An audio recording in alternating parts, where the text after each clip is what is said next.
Hola, muy buenas. Mi nombre es Elizabeth Angulo y soy estudiante de Psicología en la Universidad Nacional Abierta y a Distancia, UNAM.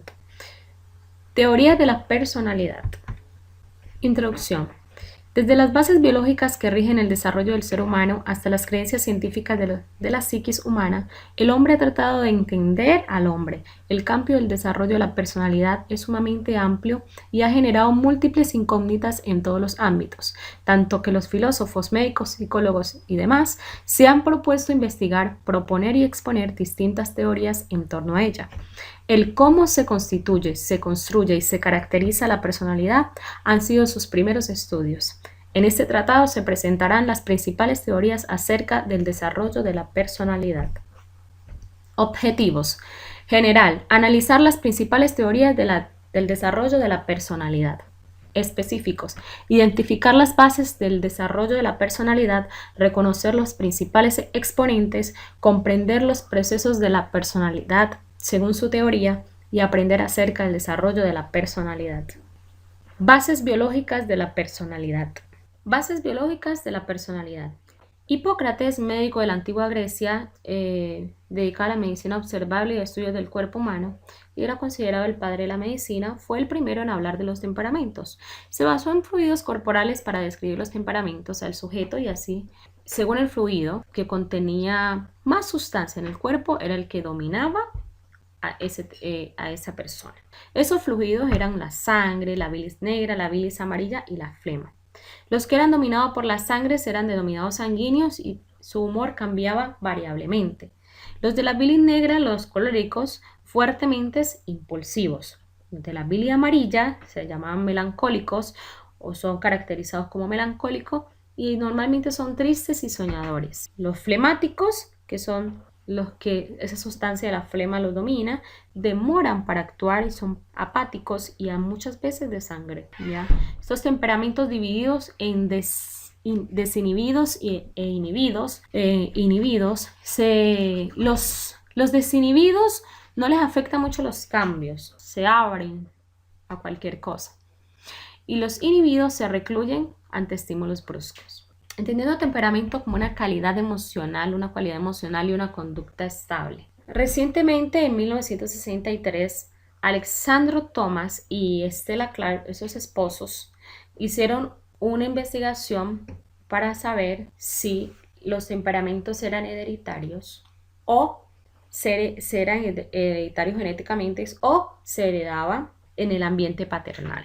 La conclusión que ellos sacaron es que sí, evidentemente, los temperamentos se crean en el ambiente, se crean en ese ambiente paternal. Ellos dividieron 3 clases de niños según su temperamento. Están esos bebés dóciles que son juguetones, que son adaptables, y están los bebés difíciles que son los negativos y los menos adaptables, y están los bebés de adaptación lenta, de baja actividad y se guardan las respuestas.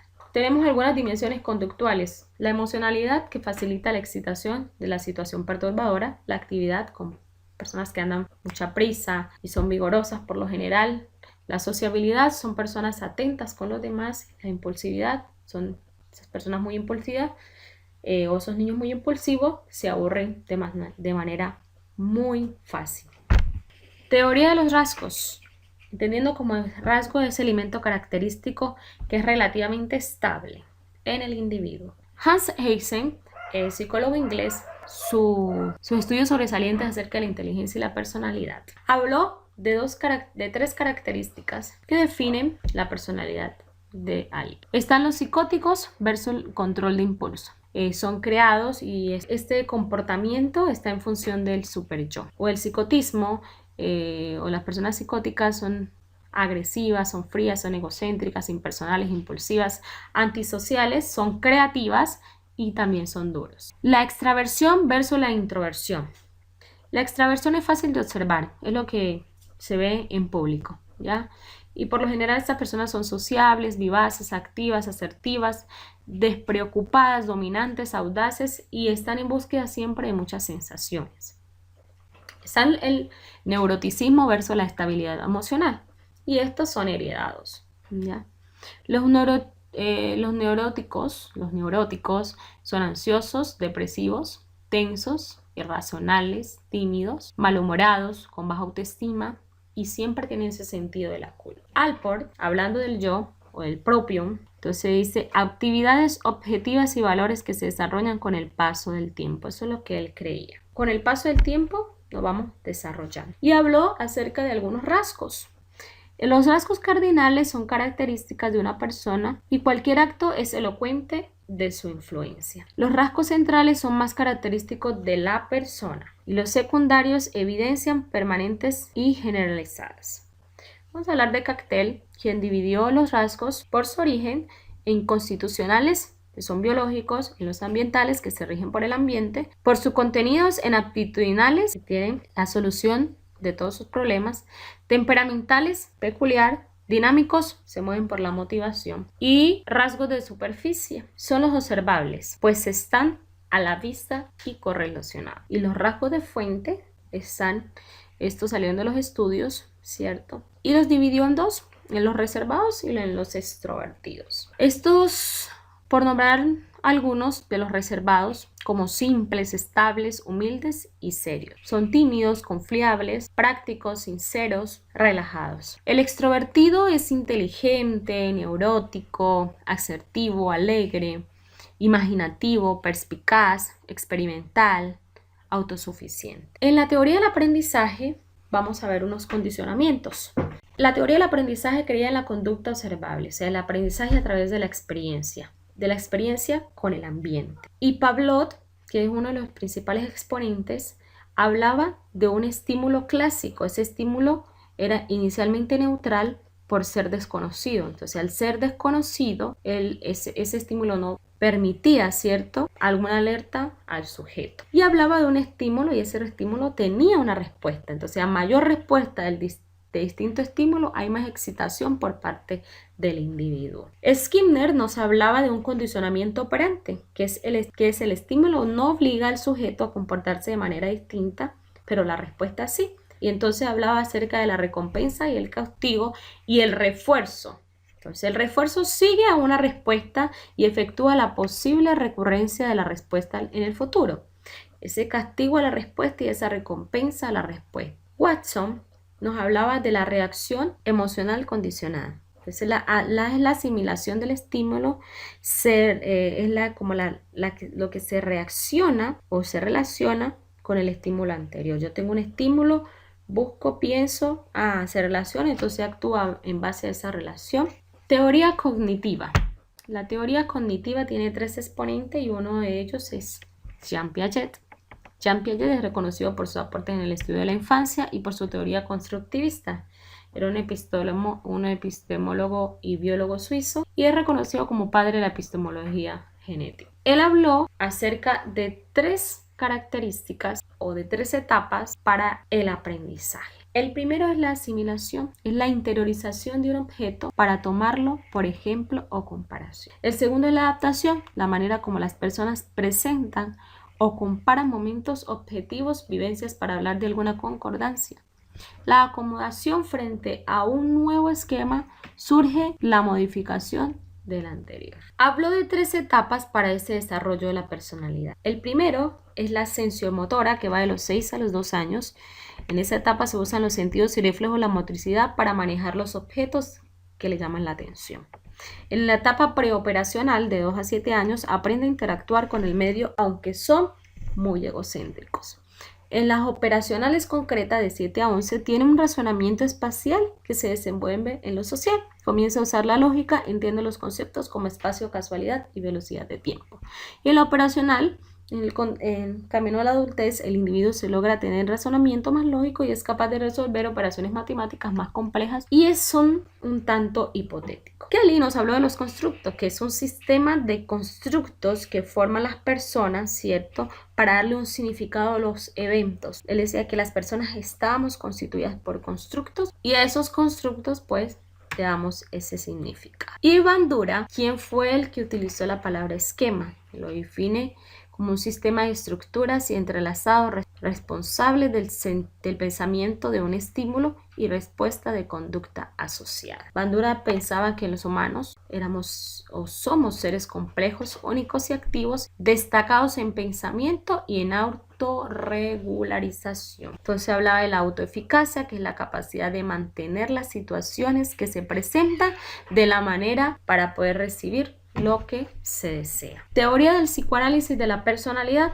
Ya Sigmund Freud, que es uno de los teóricos más influyentes de la psicología, era un médico neurólogo y es catalogado como el padre de la psicoanálisis. En funciones personales, él decía que el ser estaba dominado, ¿cierto?, por su parte sexual, ¿ya? Y todo lo que se hacía o se relacionaba con su parte sexual. Entonces dividió al ser interior, como que tenía esa energía y esa energía lo dominaba. Y esas energías, una de ellas, el ello, que piensa en el ahora, en el inconsciente y que lo rige el placer. El yo intermedia y satisface las demandas, tanto del ello como del yo, y contiene el principio de la realidad. El super yo es muy moralista y actúa con base a las recompensas y castigos. En ese aparato psíquico, que es la mente, hay 3 divisiones. Tenemos al consciente, al preconsciente y al inconsciente. En ese preconsciente está todo lo que se da, es la que se da cuenta de lo que piensa. El preconsciente tiene un fácil acceso y es el que reinicia el programa de recordar. Y en el inconsciente están todos esos fuertes pensamientos, esos fuertes miedos, esas fuertes experiencias. Y tiene un acceso restringido. La persona desarrolla unos mecanismos de defensa. El mecanismo de la represión, que elimina los pensamientos que causan dolor. El del aislamiento, el desplazamiento, ya es la forma de redireccionar los impulsos hacia otro lugar o hacia el otro. La regresión, que separa los recuerdos de los sentimientos.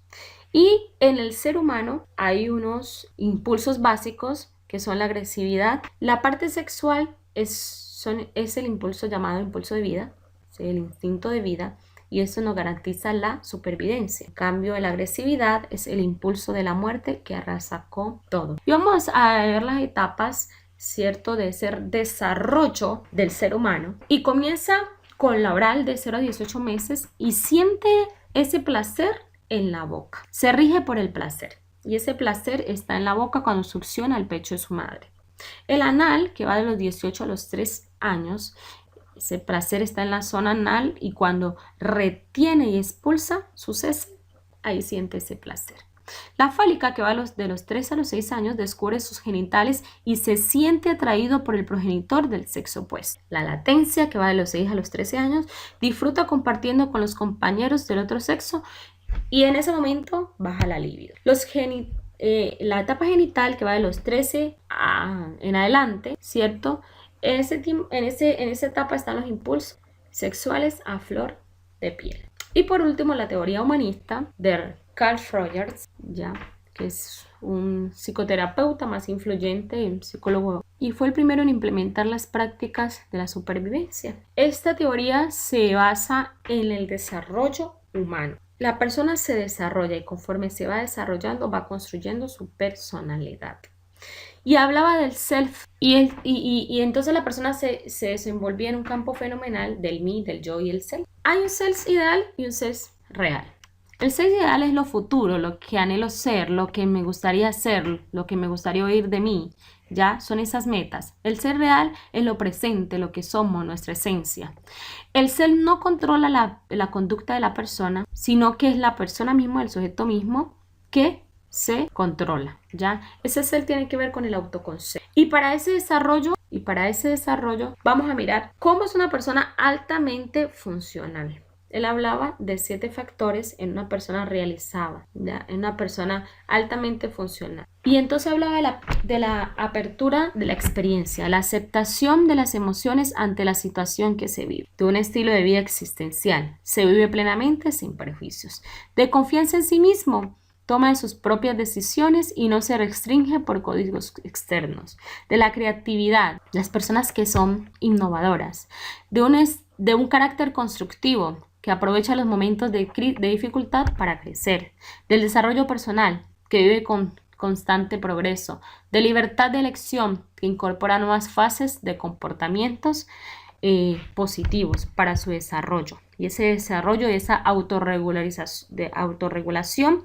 de experiencias de alta complejidad. Experimentamos alta complejidad, tenemos autonomía, madurez y socialización. Y aquí hay algo que quiero notar que son las respuestas a la experiencia. Cómo se va construyendo, según cómo yo responda a esas experiencias. Y tengo dos etapas, que está la autoconciencia y la congruencia, la autocongruencia, la incongruencia y la defensa. Hay una consistencia ausente de conflicto de las percepciones o entre las percepciones. Y en la incongruencia y defensa es un proceso de suscepción, de distorsión y negación. No era yo, una palabra muy típica. Hay dos respuestas a la experiencia. La una es la negación y la otra es la distorsión. Cuando existe incongruencia y defensa. La negación es la existencia de la experiencia, lo que hace, la negación a la existencia de esa experiencia y que lo que hace consiste en medida de conciencias del ser. La distorsión del significado de la experiencia oculta la amenaza para negarle su expresión consciente. Conclusiones. Cada una de las teorías expuestas nos muestran al ser humano de manera diferente. Muchas de ellas se acercan más a la evidencia personal de alguno, tomando en cuenta que estamos en contraste de desarrollo desde que nacemos y que a lo largo de la vida hemos forjado nuestro camino con base a todas las experiencias vividas. Todas estas etapas cruzadas que solo quedan en la reserva de quien las vive. Estos paradigmas nos han ampliado la manera de vernos y de ver a los demás. Muchísimas gracias por haberme escuchado. Ahí tenemos la referencia. Que tenga muy buena tarde.